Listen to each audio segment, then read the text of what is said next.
The bridal shop's bell chimed as I pushed open the door, the sound as bitter as the taste in my mouth. Through the forest of white, tall, and silk dresses, I spotted my sister Victoria twirling in front of a three-way mirror, our mother dabbing tears from her eyes. "Oh, Victoria," Mom gushed, "you look absolutely perfect. The wedding dress probably cost more than most people's monthly salary." Of course it did. She paid for it with my money. "Rebecca." Victoria's face lit up with fake enthusiasm when she saw me in the mirror. "I was wondering when you show up. What do you think? Worth every penny, right? My name is Rebecca Anderson, and 2 weeks ago, I discovered my sister had drained my savings account of $78,000 to fund her dream wedding. The money I'd spent years saving for my own future, gone in a series of unauthorized transfers while I was on a business trip. How could you, Victoria?" I kept my voice low, conscious of the other customers browsing nearby. "That was my entire savings." She turned to face me, all innocence and confusion. "Oh, come on, Rebecca, don't be so dramatic. I'll pay you back eventually." She smoothed down the intricate beadwork on her bodice. "Besides, you know how important this wedding is to me, to all of us. Important enough to steal from your own sister." "Steal is such an ugly word," Victoria sighed, examining her reflection again. "I prefer to think of it as borrowing. You'd have said no if I'd asked. And Matthew and I need this wedding to be perfect. You know how his family is." "Ah yes, Matthew Harrison, Victoria's fiancé and heir to the Harrison fortune. Old money, old names, old expectations. The kind of family that would look down their noses at our decidedly middle-class background if the wedding wasn't appropriately lavish." "Mom," I turned to our mother, who was suddenly very interested in a rack of veils. "Are you seriously okay with this?" "Well," she hesitated, not meeting my eyes. "Victoria did say she'll pay you back, and this wedding is such a wonderful opportunity for her, for all of us, really. The Harrison family has so many connections." I couldn't believe what I was hearing, but then again, maybe I could. Victoria had always been the favorite, the pretty one, the social butterfly who could charm her way out of any situation. I was the responsible one, the steady one, the one who worked hard and saved carefully while Victoria flitted from one expensive whim to another. "You're going to the police, aren't you?" Victoria's voice had lost its sweetness, turning sharp. "That's why you're here, to threaten me?" I met her gaze in the mirror. "How did you even get access to my account?" She shrugged, the beads on her dress catching the light. "You really should change your passwords more often, Rebecca. Using Mom's birthday for everything isn't exactly secure." The casual way she admitted to it made my blood boil. But before I could respond, my phone buzzed with a text. Looking down at the screen, I felt my anger give way to something else. Determination. "No, Victoria," I said, slipping my phone back into my pocket. "I'm not going to the police. Not yet, anyway." She raised an eyebrow, suspicious of my sudden calm. "Then why are you here?" "To let you know that I know, and to give you a chance to make this right." Victoria laughed, with sound like tinkling glass. "Or what? You'll tell Matthew?" "Please, he wouldn't believe you over me. Nobody ever does." She was right about that. Victoria had always been the better liar, the better manipulator. But what she didn't know was that I had something she didn't. Proof. Not just of her theft, but of something far more damaging. The text I'd just received was from Daniel, a private investigator I'd hired after discovering the theft. "Got what you needed. Meeting at 2 p.m. to review findings." "You have until the wedding to return my money," I said, turning to leave. "Every cent of it." "Or what?" Victoria called after me, her voice mocking. "What are you going to do, Rebecca?" I paused at the door, looking back at her, resplendent in her stolen dress. "You'll find out." Outside, the autumn air was crisp, carrying the scent of fallen leaves. I checked my watch, just enough time to make it to Daniel's office. As I drove across town, I thought about how things had come to this. Victoria and I had never been close, despite our mother's best efforts. 3 years apart in age, we were opposites in every way that mattered. While I worked part-time jobs through college and built my career in marketing, Victoria bounced between expensive schools and failed business ventures, always supported by our parents' indulgence. Meeting Matthew Harrison had been her golden ticket. He was everything she always wanted, rich, connected, and completely taken in by her carefully crafted persona. Their whirlwind romance had culminated in a proposal after just 6 months, and suddenly Victoria was planning the society wedding of the century. Daniel's office was in a modest building downtown, the kind of place that didn't draw attention, perfect for someone in his line of work. He was waiting for me when I arrived, a thick folder on his desk. "Miss Anderson," he greeted me, gesturing to a chair. "I think you'll find this interesting." He opened the folder, spreading out photographs and documents. "Your sister's fiancé isn't quite what he seems." I leaned forward, examining the evidence. Matthew Harrison, it turned out, had secrets of his own, secrets that would destroy not just the wedding but Victoria's entire carefully constructed future.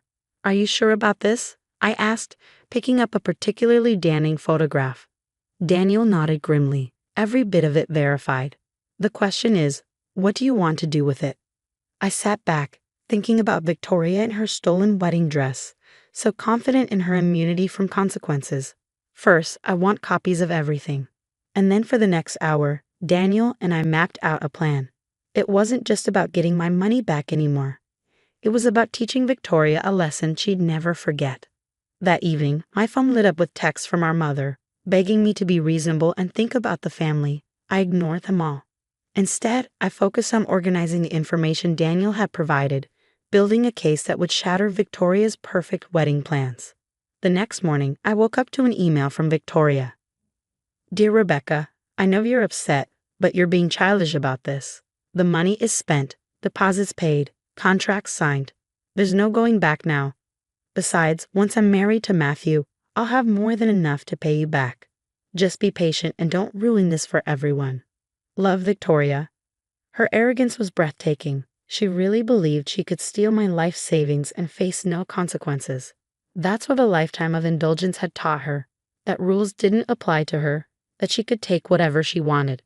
I opened my laptop and began composing a response.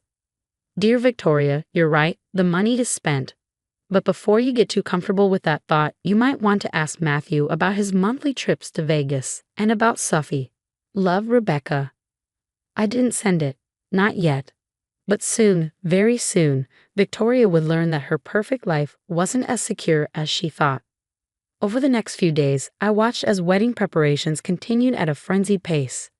Victoria had spared no expense, my expense, in creating her dream event.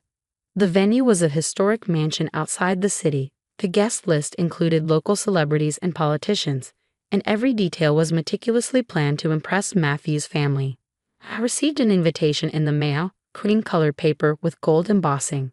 The irony wasn't lost on me, being invited to a wedding paid for with my stolen money. "Are you going to RSVP?" Mom asked when she called to check on me. "Victoria really wants you there."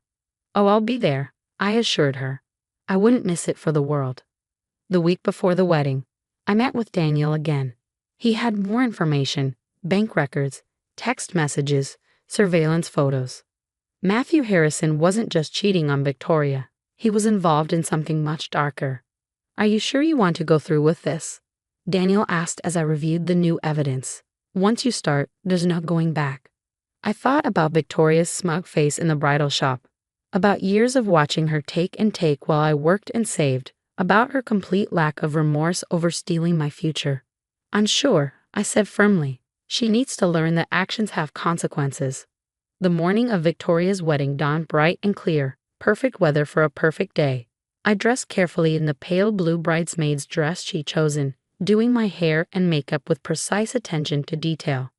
Everything needed to appear normal until the right moment. The historic Harrison estate was transformed into a fairy tale setting. White roses everywhere, crystal chandeliers hanging from the garden tent, champagne flowing freely. The cost of the flowers alone probably equaled 3 months of my salary. "Rebecca," Victoria's voice rang out as I entered the bridal suite. She was already in her dress, surrounded by bridesmaids and makeup artists. "I was worried you wouldn't show. And miss my sister's big day?" I smiled, meeting her eyes in the mirror. "Never."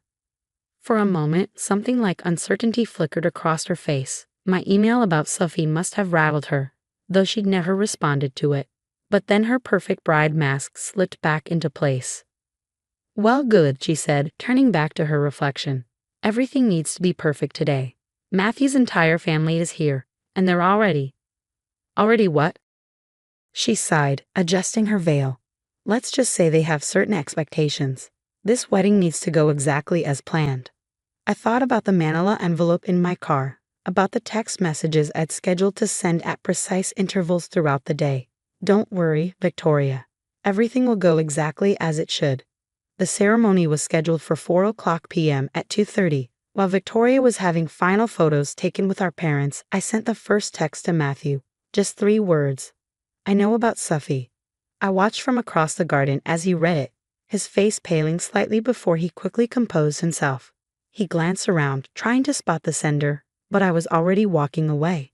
At 3:15 during the pre-ceremony cocktail hour, I had Daniel deliver an envelope to Matthew's room. Inside were photos, not all of them, just enough to let him know we had proof. Problems? I asked innocently, finding Victoria alone for a moment in the bridal suite. She was pacing, her perfect dress swishing across the floor. Matthew's acting strange, she said, biting her perfectly painted lip. He keeps checking his phone and disappearing. You haven't said anything to him, have you? I adjusted a flower in my bouquet. About what? About the money you stole from me or about Sophie? She froze. Rebecca, please don't do this. Not today. I promise I'll pay you back. Like you promised to pay back Mom and Dad for your failed boutique? Or Thomas for the startup money you borrowed last year? I stepped closer. You're not the only one who can uncover secrets, Victoria. Her face hardened. You wouldn't dare ruin this. The Harrison family would destroy you. Maybe. But they'd destroy Matthew first, and you by association. Before she could respond, our mother burst in. Victoria, honey, it's almost time. I left them there, making my way to the ceremony site. Guests were being seated, the string quartet was playing, and Matthew stood at the altar, looking increasingly uncomfortable. At 3:55, 5 minutes before the ceremony was due to start, I sent him the final text, a video this time, short but devastating. His face went from pale to ashen as he watched it. Ladies and gentlemen, the wedding planner's voice rang out. Please take your seats. The ceremony is about to begin. The music swelled, the guests stood, and the doors opened for Victoria's grand entrance. She looked radiant, our father beaming beside her as they started down the aisle. They made it halfway before Matthew stepped down from the altar. I can't, he said, his voice carrying in the sudden silence. I can't do this. Victoria stopped, her smile frozen. Matthew, what are you? I know you know, he said, looking directly at her, about Sophie, about everything. Who told you? He demanded. Was it Thompson? The confusion on Victoria's face was genuine. Matthew, what are you talking about? Who's Sophie? And then, as if on cue, a woman stood up from among the guests. I am. The next few minutes were chaos. Sophie, it turned out, wasn't just Matthew's mistress, she was his wife. Their marriage in Vegas 3 months ago had been very real, very legal, and very much a problem for the Harrison family. Victoria's perfect day imploded spectacularly. There were shouts, tears, accusations. Matthew's father had to be restrained from attacking his son. Guests fled in embarrassment or stayed to gawk at the unfolding drama. Through it all, I stood quietly in my bridesmaid's dress, watching my sister's carefully constructed world crumble. You, she said finally, spotting me through her tears. You did this. No, Victoria. You did this. Every choice you made, every person you stole from, every lie you told, it all led to this moment. She lunged at me then, all pretense of sophistication gone. I'll kill you. You've ruined everything. Our father caught her, holding her back as she screamed and thrashed. Her perfect dress was torn, her makeup streaked with tears. Miss Anderson, Daniel appeared at my elbow. Perhaps now would be a good time to discuss the financial matters. Victoria went still. What financial matters? The theft of my savings, for starters, I said calmly. The unauthorized access to my accounts, the fraudulent transfers. The police are very interested in all of it. You wouldn't, she whispered. Your own sister? You stopped being my sister the moment you decided to steal my future. I turned to Daniel. Show them. He opened his briefcase, pulling out documents, bank records, transfer receipts, screenshots of Victoria accessing my accounts. Our parents' faces fell as they realized the extent of her deception. Oh, Victoria, our mother whispered. What have you done? The aftermath was both swift and severe. The Harrison family, already reeling from Matthew's scandal, wanted nothing to do with any of it. They whisked him away to deal with the Sophie situation privately. Victoria faced criminal charges for theft and fraud. Our parents, finally forced to see her for who she really was, refused to bail her out this time. The wedding vendors, unpaid and angry, began legal proceedings of their own. Was it worth it? I asked her later, visiting her at our parents' house where she'd been forced to move back in. Was one perfect day worth losing everything? She didn't answer, just stared out the window, her perfect world shattered beyond repair. My money was eventually returned, not all at once but through a court-ordered repayment plan that would take Victoria years to fulfill.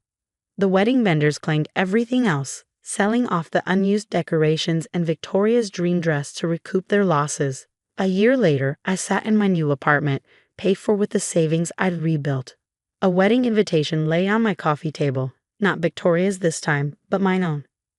My fiancé, unlike Matthew, was honest, hardworking, and completely real. Victoria wasn't invited. She was still working through her legal issues, still living with our parents, still blaming me for ruining her life. She never understood that she'd done that herself, one selfish choice at a time. My phone buzzed with a text from Daniel. Had started handling my corporate security after the wedding debacle. Thought you'd want to know. Matthew Harrison just got divorced from both wives. I smiled, thinking about karma and consequences. Victoria had wanted the perfect wedding at any cost. Instead, she learned a valuable lesson about the price of perfection. As I began planning my own wedding, modest, meaningful, and paid for honestly, I thought about what real love and family should look like. Not a fairy tale built on lies and theft, but something true and strong and real. Victoria had chosen her path, and now she was living with the consequences. Me, I was finally living my own life on my own terms, with my own honestly earned money, and that was worth more than any perfect wedding day could ever be.